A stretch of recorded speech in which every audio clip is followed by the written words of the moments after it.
প্রিয় মৎস্য খামারি ভাই ও বন্ধুরা, স্ক্রিনে যে ভিডিওটি লক্ষ্য করছেন এগুলো হচ্ছে পাঙ্গাস মাছ। এরকম পাঙ্গাস মাছের কালচার আপনিও করতে পারেন।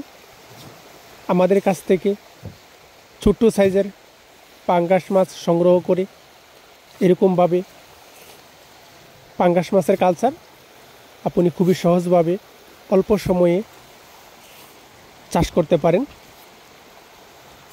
যে কোনো পুকুরে যে কোনো চাষি ভাই আমাদের কাছ থেকে পাঙ্গাস মাছের পোনা সংগ্রহ করে এরকমভাবে কালচার করতে পারেন। পাঙ্গাস মাছ চাষ করতে আগ্রহীরা আমাদের স্ক্রিনে দেওয়া নাম্বারে বা টাইটেলে দেওয়া নাম্বারে কল করে অর্ডার করতে পারেন।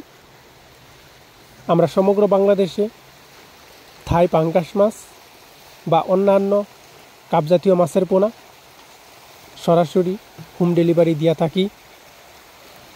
চাষ করতে আগ্রহীরা যোগাযোগ করুন। দেখেন, খুবই সুস্থ সবল মাছ,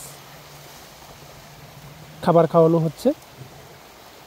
এই মাছটি 1.5 কেজি বা 2 কেজি এরকম সাইজের পাঙ্গাস মাছ।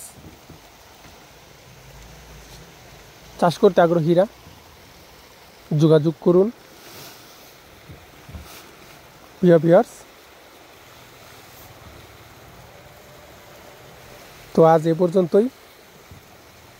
আমার এই ছোট্ট চ্যানেলটি সাবস্ক্রাইব করে পাশে থাকা বেল বাটনটি বাজিয়ে দিন পরবর্তী নতুন নতুন ভিডিও পাওয়ার জন্য। সে পর্যন্ত সকলে সুস্থ থাকুন, ভালো থাকুন, নিরাপদে থাকুন। আল্লাহ হাফেজ।